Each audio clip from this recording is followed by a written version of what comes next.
वज़ीर इत्तलात पंजाब अस्मा बुखारी इस वक्त न्यूज़ कॉन्फ्रेंस कर रही हैं। के साथ इस केस को फॉलो अप किया। चीफ मिनिस्टर साहिबा की एक स्टेप के ऊपर जो है वो गाइडेंस के साथ ये एक स्टेप को जो है वो अबूर करती चली गई। और आज जो फैक्ट्स मैं आपके साथ शेयर करना चाहती हूँ, जो सोसाइटी में भी सबको बताना चाहते हैं कि ये अब वो ज़माना नहीं रहा कि जब आप कत्ल को ख़ुदकुशी। शुक्रिया है कि खादमे आला पंजाब जो उस वक़्त थे और इस वक्त वज़ीर आज़म पाकिस्तान शहबाज शरीफ साहब जो है, उनकी बनाई हुई वो फॉरेंसिक लैब मौजूद है जो साइंटिफिक तरीके से जो इस तरह के कत्ल हैं या इस तरह के मामलात हैं उनको ट्रेस करती है। और जो प्रोसिक्यूशन टीम्स हैं उनको भी जो है वो चीफ मिनिस्टर साहिबा की ख़ास तौर पर ये इंस्ट्रक्शंस हैं, एक बाकायदा वुमेन सेल जो है वो जो प्रोसिक्यूशन डिपार्टमेंट है उसके अंदर बनाने के लिए वो हदायत जारी कर चुकी हैं। जो प्रोसिक्यूशन है वो इस तरह के जो केसेस हैं उनको वो करेगा। अब फॉरेंसिक साइंस जो एजेंसी है उसमें तमाम जो टेस्ट हुए उनकी रिपोर्ट्स जमा हो गई हैं जो मैं आपके साथ शेयर करना चाहती हूँ। सानिया ज़ारा केस के अंदर कोई ख़ुदकुशी के शवाहिद नहीं मिले हैं। जो हक़ाइक़ जानने के लिए जो क्राइम सीन इन्वेस्टिगेशन होती है, जो DNA रिपोर्ट होती है, पॉलीग्राफिक टेस्ट, ये तीनों जो है ये किए गए। तमाम टेस्ट और इन्वेस्टिगेशन जो है उसने ये ख़ुदकुशी का केस नहीं था। सानिया की गर्दन में ना सूजन थी और ना फंदा लगने से, आपको मालूम है कि फंदा लगने से गर्दन लंबी हो जाती है, ऐसा भी कोई सिम्टम जो है उसके साथ नहीं था। और जो इसके अंदर इम्पॉर्टेंट चीज़ है कि फंदे के तौर पर जो दुपट्टा इस्तेमाल किया गया उसके अंदर सानिया के शौहर और उनकी सास का DNA मौजूद है। यानी उस फंदे को सास ने और शौहर ने मिल के उस बच्ची के गले में डाला ताकि उसको जो है वो ख़ुदकुशी दिखाई जा सके। लेकिन जो फॉरेंसिक रिपोर्ट है वो ये कहती है कि जो गले में दुपट्टा बांधा गया था वो उसके कत्ल की वजह नहीं थी। कत्ल जो है वो उससे पहले हो चुका था, उसको बाद में लटका कर ख़ुदकुशी का जो है वो रंग दिया गया। और उसके गर्दन और कंधे के ऊपर भी जो ज़ख़म है वो दुपट्टे के नहीं है। सो गर्दन और कंधे पे अलग से ज़ख़म है। मैं चूँकि क्रिमिनल लॉयर भी हूँ, सो मैं इन तमाम चीज़ों को जब मैं डॉट्स में ला रही हूँ, ये सरीहन एक कत्ल का केस है जो इंशाल्लाह ताला अदालत में साबित भी जो है वो करना बहुत आसान होगा। उसके बाद जो सानिया के नाखून हैं, बहुत साइंटिफिक तरीके से चीफ मिनिस्टर साहिबा की ये बड़ी स्ट्रिक्ट इंस्ट्रक्शन थी कि ये केस एक टेस्ट केस होना चाहिए, इसके अंदर तमाम साइंटिफिक जो तरीक़ाकार हैं वो इस्तेमाल होने चाहिए। और सानिया के नाखूनों के अंदर से भी सैंपल लिए गए और उसके नाखूनों के अंदर जो है उसके शौहर के जो उसका जो DNA है उसमें उसके शौहर के वो उससे मैच कर गया है। सो इसके बाद अब कोई और वजह नहीं है जो ये साबित ना कर सके कि सानिया ज़ारा केस जो है वो एक कत्ल का केस था जिसको ख़ुदकुशी का रंग दिया गया। और मैं इसके ऊपर चीफ मिनिस्टर साहिबा की बहुत शुक्रगुज़ार हूँ।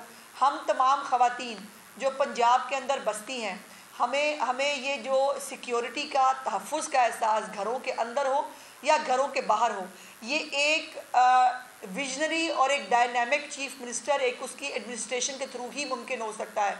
बहुत सारा प्रेशर था, बहुत सारे बासर मुल्ज़मान ने बहुत सारा कुछ बचने की कोशिश की, लेकिन चीफ मिनिस्टर साहिबा की एक जो ज़ीरो टॉवतीन के ख़िलाफ़ इस तरह के जराइम की और फिर हिना भट्ट की अपनी जो इसके अंदर मेहनत है, जो इसने ज़ाती इंटरेस्ट लिया है, ये तो कानूनी तौर पर जो होगा वो तो यकीनन है, लेकिन यकीनन अल्लाह पाक के हाँ भी ये जवाब देना है हम सब लोगों को कि अगर हमारे दौरे हुकूमत में ऐसा जुल्म हुआ है तो उस जुल्म को जो है जालिम को उसकी सज़ा मिली। इसके ऊपर चीफ मिनिस्टर साहिबा जो है उनकी ये इंस्ट्रक्शंस थी कि इस केस को आपके साथ पब्लिक एट लार्ज को बताया जाए और ये मैसेज दिया जाए कि अब अपनी बीवियों को, बेटियों को, बच्चियों को मार कर किसी भी रंग में, गैरत के नाम के ऊपर, किसी घरेलू झगड़े की वजह से, किसी भी चीज़ के ऊपर उनको कत्ल करके जो है वो कारपेट के नीचे छुपाने की इजाज़त नहीं दी जाएगी। जो चीफ मिनिस्टर साहिबा का विज़न है कि ख़वातीन के ख़िलाफ़ तशद्दुद और जराइम उनकी रेड लाइन है, उसके ऊपर जो है वो बिल्कुल पूरी तरह तमाम तर जो इंतज़ामिया है, तमाम तर हुकूमती इदारे हैं, वो अपना अपना काम कर रहे हैं। मैं दावत दूँगी हिना को भी कि वो इस हवाले से जो उसने इतनी मेहनत की है वो इसके बारे में भी आपको थोड़ा सा आगाह करें। बिस्मिल्लाहिर्रहमानिर्रहीम। 9th of जुलाई को मैंने as the chairperson Punjab women protection authority join किया, और जिस दिन मैंने किया उसी दिन ये पहले दिन सानिया ज़ारा का केस रिपोर्ट हुआ। मैडम सीएम ने क्लियर इंस्ट्रक्शंस दी कि बच्ची को इंसाफ मिलना चाहिए। सबसे पहले मैं मुल्तान खुद गई, मैं वहाँ सीपीओ ऑफिस गई। जब मैंने वो इमेजेस देखे तो इमेजेस देखते ही वो बच्ची की बॉडी जैसे लटकी हुई थी, स्टूल इंटैक्ट था, ऊपर दुपट्टे पे 2 नॉट्स थी, एक गले पे नॉट थी और एक पंखे के ऊपर नॉट थी। तो वो देखते साथ मुझे पता चल गया कि ये बच्ची को मार के लटकाया गया है। उसके बाद मैं फैमिली को मिली। जब मैं फैमिली को मिली तो फैमिली का यही ख्याल था, वो रो रो के मुझे ये कह रहे थे कि हमारी बच्ची को इंसाफ दें, इसको इसके ससुराल ने और मियाँ ने मार के लटकाया है। फिर हमने फैमिली से परमिशन ली और हमने उस बच्ची की कब्र कुशाई की और लाहौर फोरेंसिक को हमने उधर बुलाया ताकि वो एविडेंस दें। जब लाहौर फोरेंसिक की रिपोर्ट आई तो जहाँ नॉट्स थी उस दुपट्टे की, जो गले पे नॉट थी उस पर भी उस बंदे का और उसकी सास का डीएनए आ गया, और जो दुपट्टा की नॉट पंखे के ऊपर थी उस पर भी आ गया। इसी तरह लाहौर फोरेंसिक ने जो बच्ची के नाखून थे, जब उसने अपने आप को बचाने की कोशिश की तो उस अली रज़ा की और उसकी माँ के डीएनए आ गए। इसी तरह जो लिगेचर मार्क था जो गले पे आया वो हॉरिजॉन्टल लिगेचर मार्क था, जिसका मतलब कि उस बच्ची को पहले से ही गला दबा के मार दिया गया, क्योंकि अगर कोई बंदा दुपट्टे से लटकता है तो वर्टिकल लिगेचर मार्क आता है और ना ही कोई सूजन थी। तो पता चल गया कि वो बच्ची को कत्ल करके और उसको लटकाया गया।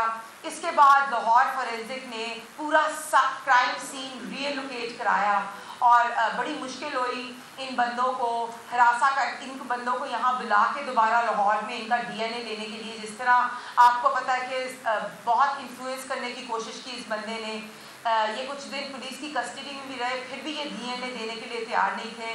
लेकिन सीएम की क्लियर इंस्ट्रक्शंस थी कि इस बच्ची को इंसाफ मिलना चाहिए। फिर हमने इन दरिंदों को यहाँ बुलाया और इनका पॉलीग्राफिक टेस्ट हुआ।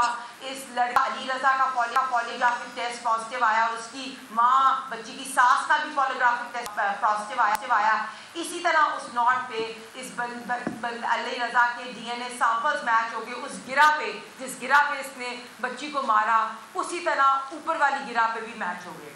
तो मैडम सीएम ने उनकी हिदायत में एक ओवरसाइट कमेटी बनी है जिसमें बहुत से एफिशिएंट हाई पावर लोग हैं और कोई भी इस केस को इन्फ्लुएंस नहीं कर सकेगा। और अब प्रोसिक्यूटर जनरल भी इस पे हमारे साथ बहुत विविडली काम कर रहे हैं और मेरा अदालतों से भी यही होएगा कि इस बच्ची को इंसाफ दिया जाए, क्योंकि आज ही जब मैं यहाँ आने से पहले देख रही थी तो डिफेंस में एक और बच्ची का सुसाइड का केस आया है जिसमें वो भी हम इंटेरोगेशन करा रहे हैं कि मर्डर है।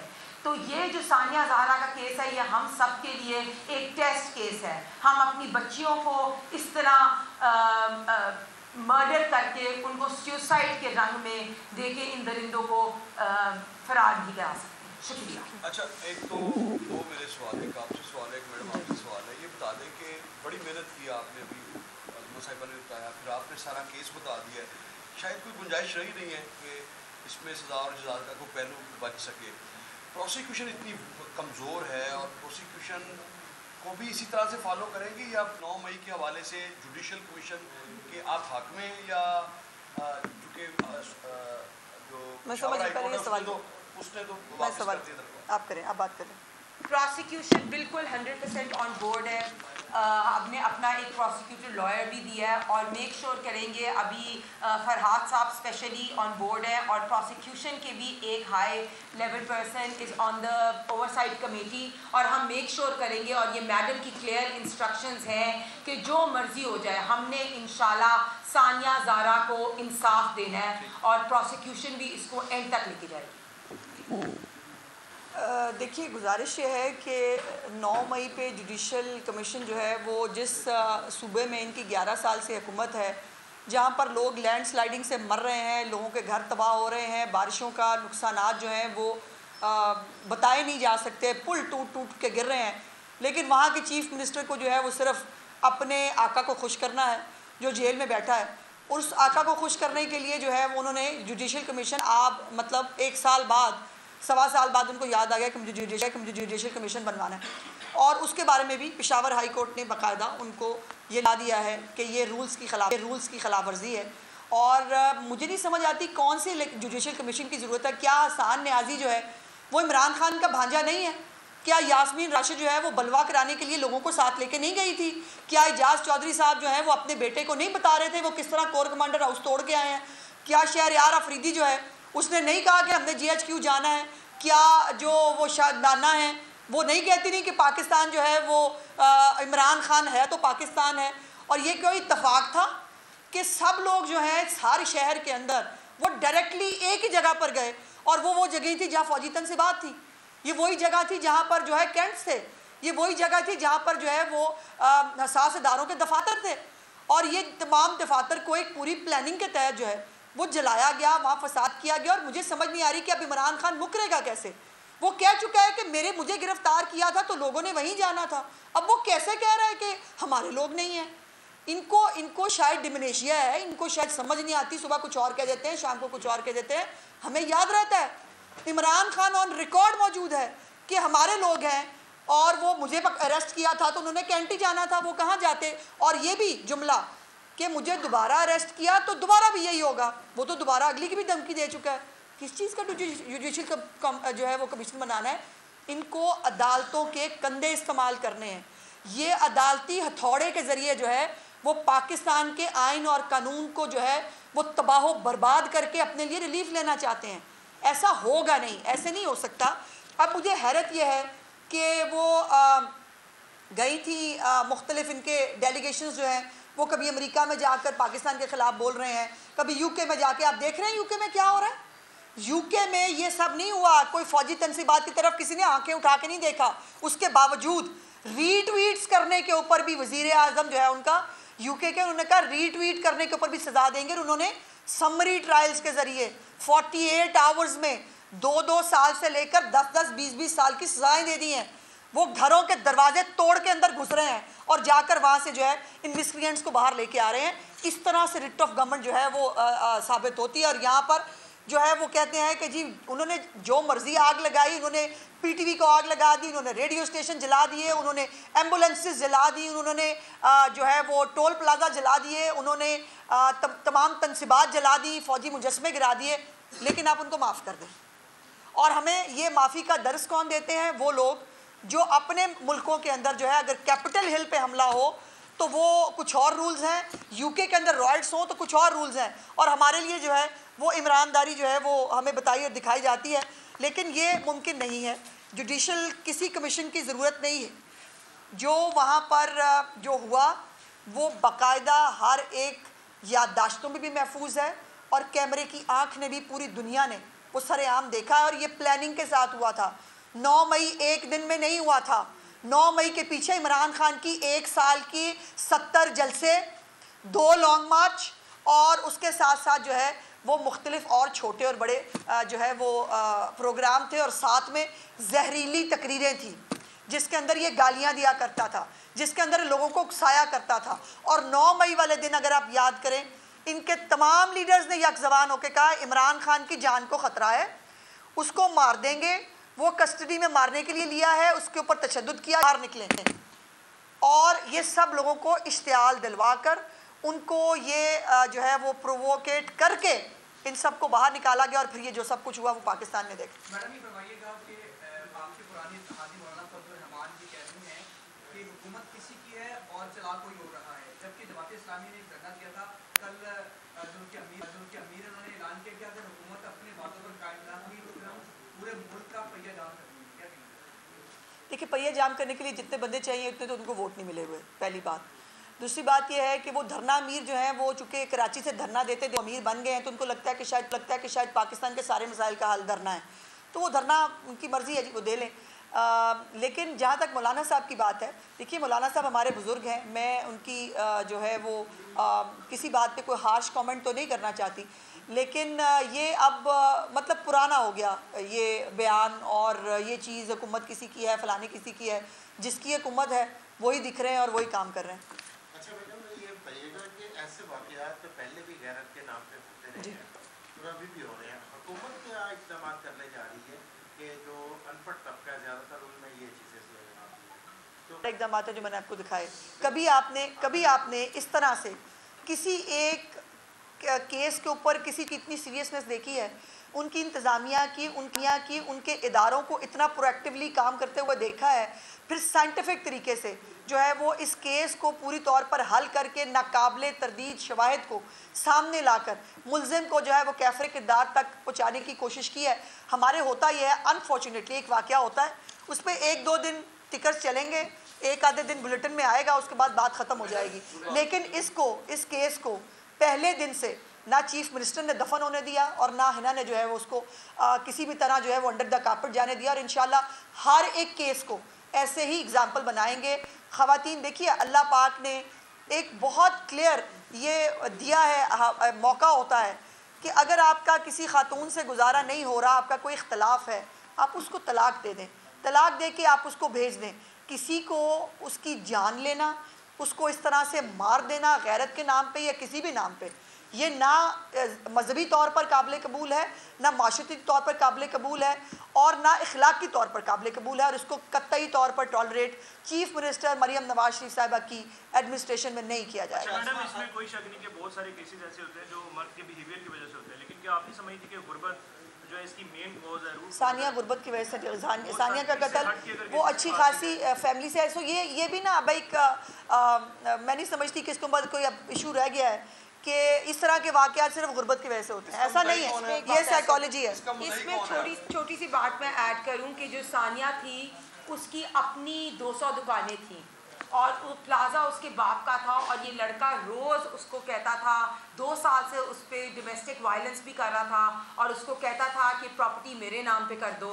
और क्योंकि उस बेचारी बच्ची ने ये प्रॉपर्टी उसके नाम पे नहीं की तो उसको उसने मर्डर कर दिया और उसको सुसाइड करा। ये बताइएगा कि पीटीआई के तमाम लोग प्रेस कॉन्फ्रेंस कर रहे हैं और ये एहसास दिलाने की कोशिश कर रहे हैं कि पाकिस्तान में भी बांग्लादेश की तरह हालात हो रहे हैं और आपने देखा कि स्टूडेंट्स को निकाल के और वो एक स्टूडेंट्स की मूवमेंट जो है वो कह रहे हैं कि अब चलाने लगे और पटियाला के बाहर जो है वो धरना देने लगे। अच्छा, एक तो मैं ये ज़रूर क्लैरिफाई करूँ, मैंने देखी हैं 2-3 चीज़ें, उसको मैं सबूत के साथ इंशाल्लाह आपके साथ आऊँगी। जो कुछ इन्होंने वीडियोस जारी की हैं उसमें मेजॉरिटी ओवरसीज़ हैं और एक जो जिनको वो कह रहे हैं KPK से कोई शायद उनका लड़का पकड़ा गया, उसका अफ़गानिस्तान का ID कार्ड है। सो ये तो डॉट्स जहाँ जहाँ मिल रहे हैं ना, जैसे जैसे मिल रहे हैं, हम कुछ सोए हुए नहीं हैं। पाकिस्तान के इदारे जो है ना वो जाग रहे हैं, उनको मालूम है। और अब चूँकि ये अपना दिखा चुके हैं कि ये फितना फसाद किस हद तक जा सकता है। ये भी मैं आपको बता दूं कि जो वो बांग्लादेश के अंदर जो तलबा निकले, उनके पास एक एजेंडा था कि उनको मुलाजमतों के ऊपर कोई इशू था। फिर ये कि 15 साल से एक हुकूमत चल रही थी और वो जो तलबा निकले उनके वालिदैन भी उनके साथ थे। मैं पूछना चाहती हूँ, इमरान खान साहब के अपने बच्चे कहाँ हैं? दूसरे के बच्चे आज भी 9 मई के अंदर, या कुछ बच्चे जो है वो मिलिट्री ट्रायल भुगतेंगे या जो है वो जेलों में सड़ रहे हैं। इमरान खान के बच्चे जो हैं वो बाहर बैठ के लंदन की पुरफजा मुकाम पे जो है वो गोल्ड स्मिथ हाउस में एक लग्जरी लाइफ गुजार रहे हैं। दूसरों के बच्चों को कह रहा है मरने के लिए बाहर आओ। क्यों आएंगे बच्चे बाहर? हमारे मुल्क के बच्चों के हाथ में क्लाशनकोफ, पेट्रोल बम ये नहीं होगा। हमारे मुल्क के बच्चों का मुकद्दर ये नहीं है।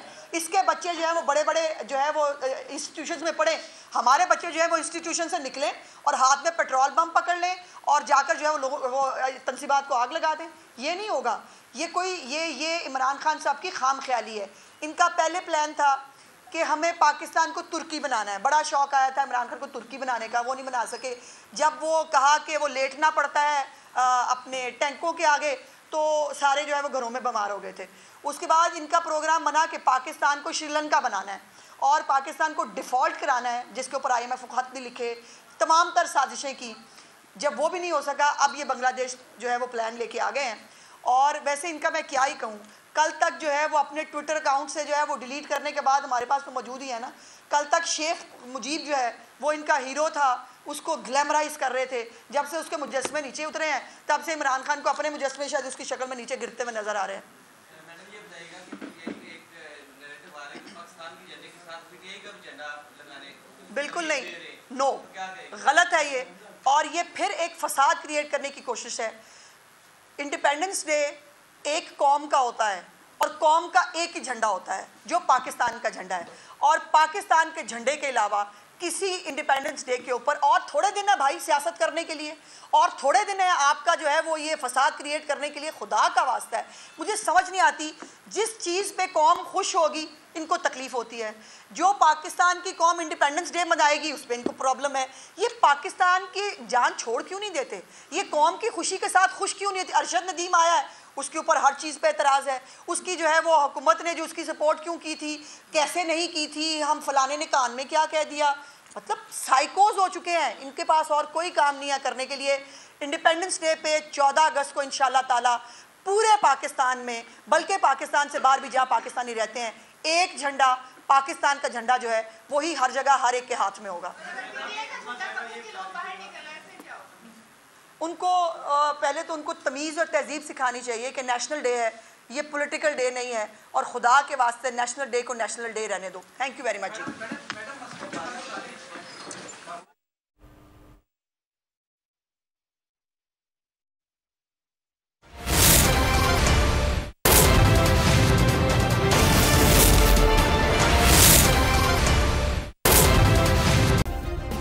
सब्सक्राइब करें और बेल दबाएं ताकि कोई खबर रह न जाए।